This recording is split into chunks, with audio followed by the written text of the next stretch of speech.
Hey guys, sorry for the delay in getting this up right now and for the strange camera angle. Okay, still kind of weird, but I don't know how to fix it right now, so we'll do it later.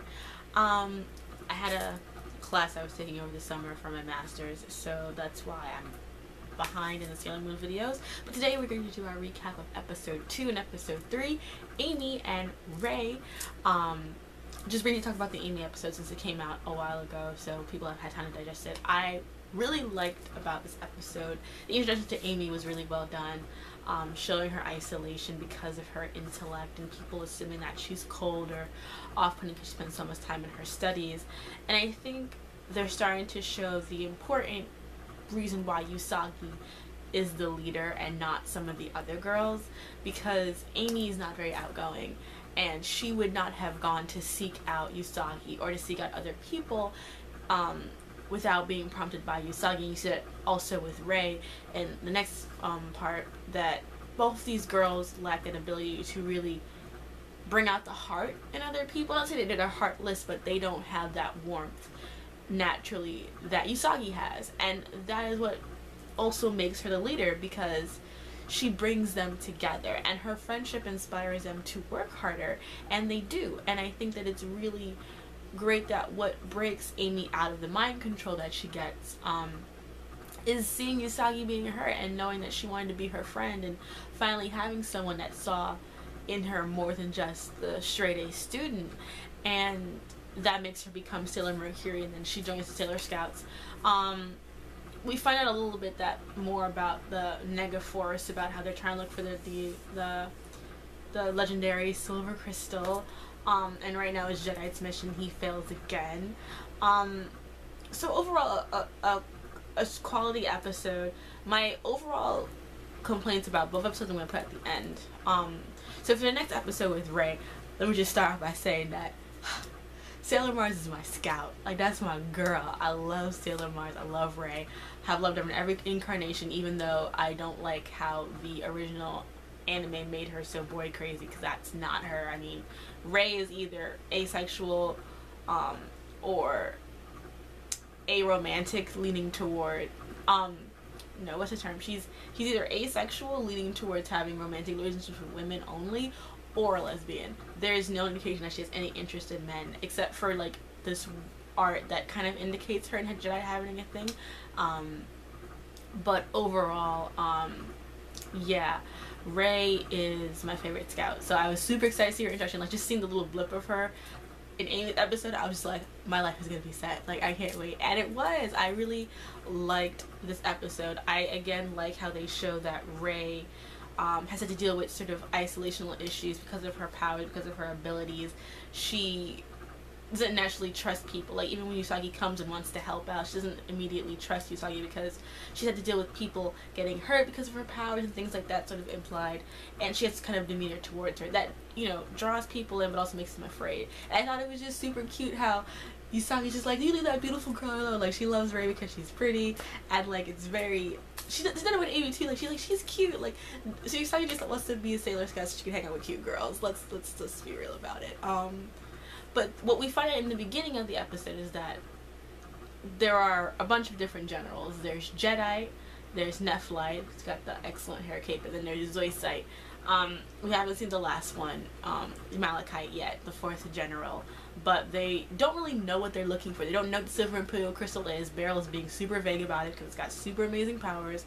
We don't know why they work for them yet, and I don't know if everyone watching this has watched the original series, so I'm not going to spoil it, even though I know it's been out for a long time. But just to be fair, right now they don't really know anything. They know as much as we do. All they know is that they're looking for a princess and the Silver Imperial Crystal. Mostly the crystal though. Jedi's been fucking up, so he needs to step his game up, otherwise Beryl can be done with him, because there's 3 more where you came from, son. Stop it. And so this bus, the Demon 6 p.m. bus, has been abducting children for quite some time, and so one of the girls, Mi, who was spirited away, as Ray calls it, was someone who came and played at the shrine. So Mii's mother and other women who find, I guess they find this, the shrine off-putting and the whole practice sort of strange, blame Rei for not helping and not really seeming to have any answers despite being a priestess. And that frustration is what prompts Rei to look into her fire, and she sees Usagi gonna get kidnapped by the bus, so she goes to the bus, gets kidnapped by Jedi, and then Usagi sees Rei, and then Usagi goes to save Rei and transforms into a flight attendant for no reason but to wear a cute outfit, because you know that's why Naoko Takahashi had it in there in the first place. And what's interesting is that Tuxedo Mask actually sees her transform, and we have like sort of a streamlined thing of them gonna be finding out their identities sooner. Kind of seems like it's gonna go that way. Also, during a scene on the bus where Usagi's gonna go see Rei, we get to see Usagi and Mamo interact some more. We find out that he is a high school student, a sophomore, which is good because in the original anime they kind of aged Mamoru up to being like, I believe it was college level, and Usagi was 14, so now it's 14, 16, more than like a 14, 18-ish age gap between the two. And so Usagi she gets caught, but then using the communicator and to look to see where her energies looks when she transforms, Amy finds a way to go and they meet up, and then they get attacked by Jedi. But Jedi's whole plan was to lure in the scouts to defeat them anyway, so he starts kind of blasting them with ice. But Rei, because she's the baddest, she, you know, helps them. When Jedi starts to attack her with his freezing powers, she melts it. Even before she's a scout, she gets it. Okay, let's just be real. Sailor Mars is everything. Love her. That's my girl. You know I fucks with Usagi, that's my boo. Rei's my girl. So she becomes Sailor Mars, and with the power of the Sailor Moon, Boomerang Tiara, and Mars's attack, which I like the way it looks. I think it looks really cool. I of course am gonna miss but it is what it is. I like how they made it look in this. I also like her transformation sequence, although I can't, like, it's kind of a mixed bag. I'll say this for my more critical analysis of it, but otherwise everyone's returned, everyone is safe, and we have 3 Sailor Scouts right now out of our group of 5, so we have 2 more to get. And next week's episode is going to be more of a fillery part that was both in the manga, so that was exciting. I liked this episode. I thought it was really cute. However, fangirl and criticism go hand in hand. There are a few main issues I have so far. None of them are plot related, because I feel like at this point I can't criticize the story. Not because it's so great, but because we're not seeing anything really new. Like I said, the part of the reboot that I'm looking more forward into will happen after we've seen Venus, because that's where the arc and everything shifts. Once the reveal of the princess, Venus comes in, that's when things are really going to change. So right now I'm enjoying the art, enjoying getting reacquainted with these characters, seeing the little differences between them, and kind of, I'm here for the ride at this point, because that's kind of how I feel it has to be, because it's hard to critique something that's already been done and been done in a more expanded realm. So I'm not really thinking about it in that regards. However, my major concern is with the art, because I still love the color palette. I still think it looks great. I still think that the basic hand-drawn stuff is great, except you can kind of see the budget now.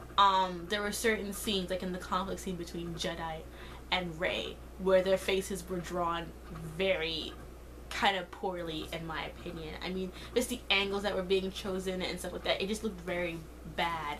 And I found out actually that this is a web-based series, so it's not getting like the full budget treatment that I think myself and other people were looking at, which explains why the CGI looks the way it does for the most part. And I'm still not a big fan of it, to be quite frank, even though I can deal with it, and I like looking to the new transformation sequences. But other than that, not really a fan of it.